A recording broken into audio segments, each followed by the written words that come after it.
If you knew when that was coming for you, you avoid him. Of course you would. But you have to know what he looked like first, and he's not at all as I imagined. I had finished university with a pretty good degree in journalism, and that pushed me out of the job market because no one would afford me. The rent needed paying, so I got work where I could. In this case, a little pub. I could have been worse. The King's Shilling mainly served lonely old men who came in for the social. Late one afternoon, I was absent-mindedly polishing glasses and trying to untangle a tricky bit of plot for a story I was planning. When this nondescript little man came in, I hadn't seen him before, but he didn't cause the hiatus strangers do, so I presumed he was fairly regular.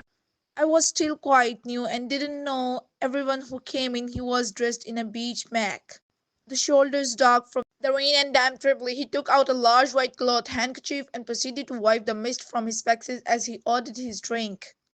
I drew it as I passed the time of day. He ignored the chat. "Do you know a Jim Waddell?" he asked, handing over a fiver for his half of mine.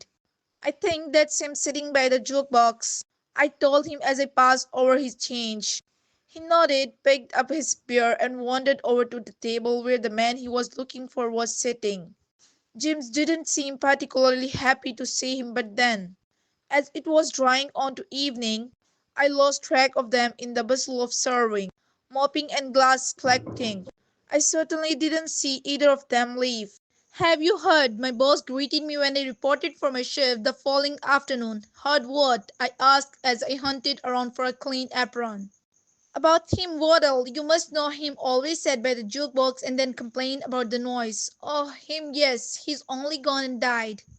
"My boss's name is Derek, not Subtle." Everything stopped for a moment. "What? He's dead? Heart attack, they're saying." "When?" "Last night after he left here. Apparently he got in and his wife turned on him for being late and he just sank to the floor, clutching his chest." "Who told you?" "Jack Criswell. He lives next door." Ma waddled next there in a panic. She and his missus are barely like. It was a bit of a shock because it was someone I knew, but Jim was an old man who liked the beer and fags. "I suppose his time was up," commented my boss philosophically before disappearing down the cellar to change a barrel. The week was held in our pub, and it was always sad until the drink took hold, and then things livened up a bit. He would have enjoyed this, would our Jim. It was his next door neighbor. I expect he would have liked the opportunity, I thought, but just smiled and handed him another pint. Jim drifted from our thoughts as folks do when the world turns and life goes on. Then one afternoon the little gentleman came in again. He had the same beach mag, the same trilby, and ordered the same half of mild. I had him pegged as a travelling salesman, and we were on his route. He passed a fiver across and asked for Gad Burnett. At that moment Gad took out a large dirty handkerchief and sneezed loudly into it. I nodded in his direction, and the stranger went across to him. I watched him sit and saw a conversation start up. Then someone came to the bar, and I lost track of them. Gad didn't appear again, and when I asked was told that he's died. I mean, he must have been 111 if he was a day, but Derek told me he was only a lad at 89. His missus had the week in the co-op rooms, which was frowned on by Gad's drinking friend, but it didn't stop them going. I felt a trickle of unease when I next saw the gentleman in the bar. "Is Sam Morgan in yet?" he asked as he pulled out his customary 5-pound note. I nearly dropped the glass, my hand shaking visibly. "I'm Sam," I said. He looked me up and down and then took a cool-looking notebook out of his inside pocket. One side of the cover was sky blue with white fluffy clouds, and the other had tongues of fire like a storm. Lightning, perhaps. It was totally not something I would have expected a chap like him to own. He flipped the pages and checked something written in there. "It's not you, Samantha Morgan. Do you know her? She will be later for the quiz." It was my boss. The gentleman nodded, picked up his change, and went and sat in one of the booths. I couldn't settle. I watched for this lady with the same name as me. I saw her enter with her partner. Watched as the gentleman went to speak to her. Saw her run out of the pub. Heard the squeal of brakes a few moments later. I just stood open-mouthed when a young man rushed in shouting about an accident and could he have a blanket. I looked for the gentleman but couldn't see him. It was then I decided that he was dead and he was picking up his victims in our pub. What I had thought a neat little notebook was the Book of the Dead, and the cool cover depicted a lacy cloud heaven and fairy hell. As it turned out, Sam Morgan was fine. Sam's partner organized the quiz and had forgotten the questions. Sam had run out to go and fetch them and was just in time to witness an accident. The victim was a young boy who had come off the pavement without looking. He rode his bicycle right in front of a car which had to swerve to miss him. The kid was a bit battered and bruised, and Sam, in her capacity as a nurse, had taken care of him until his mom arrived. I still couldn't shake the notion that the gentleman was dead and was Sam Morgan for 2 weeks before I got tried and stopped. It was a drunk attack did her at work. Knocking her over, she banged her head on the corner of a trolley and died from the trauma. I'm sorry for Sam and her family, but I might use that in one of my stories. I didn't see the beast little man for a while after that. I was determined that I would be busy when he needed serving. Life was good at the time. I didn't want to be caught up in anything I couldn't explain. He did come in eventually one day in the late summer. He was wearing the beach bag and trilby even though it was hot enough to crack flags. My boss served him, and after he had gone to sit down, I sidled over. Did he ask for anyone? No, why should he have? It's just that whenever I'd served him, he asked for someone. So, well, something happened to them shortly afterwards. What do you mean? All Jim Waddell, get what's his name? Get Burnett. Yeah, him and Sam Morgan, they died. What you saying? Hayes killed them. He looked across the room. The man in question was quietly reading one of the complimentary newspapers. His half of mile sitting squarely in front of him.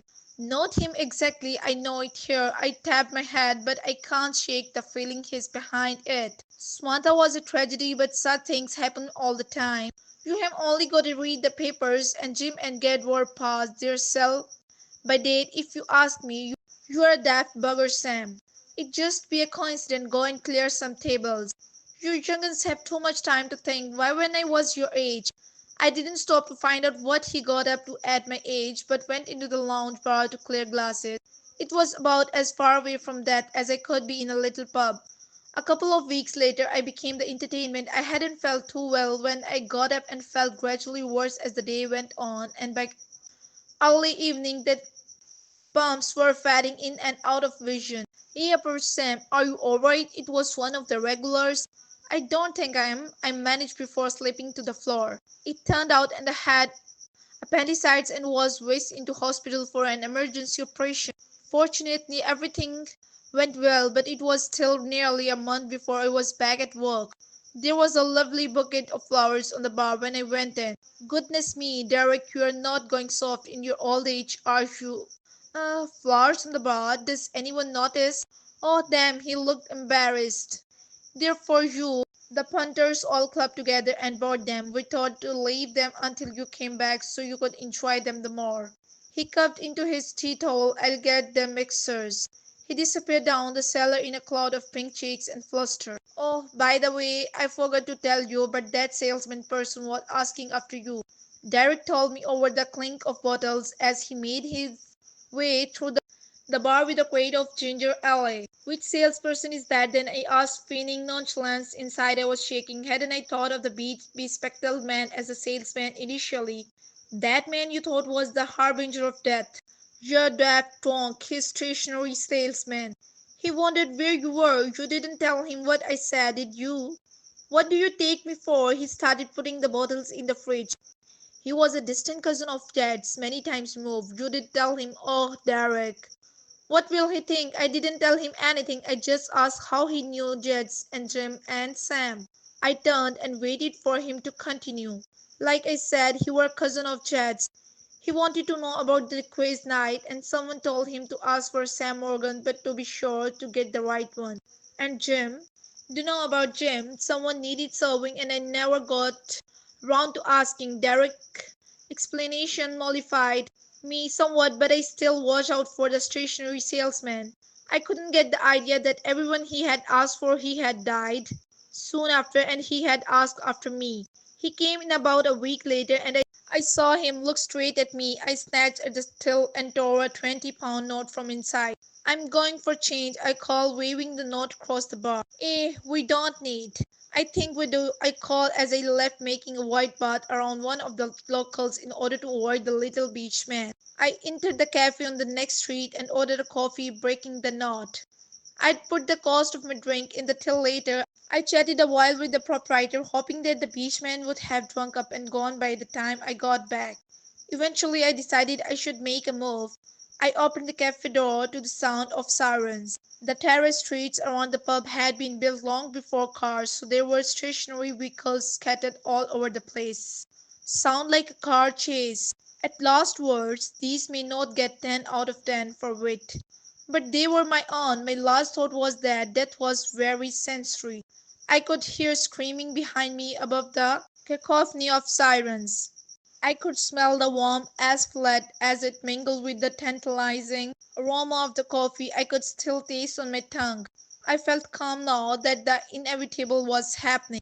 I could see the red cart careening towards me at the speed of light, then the light went out.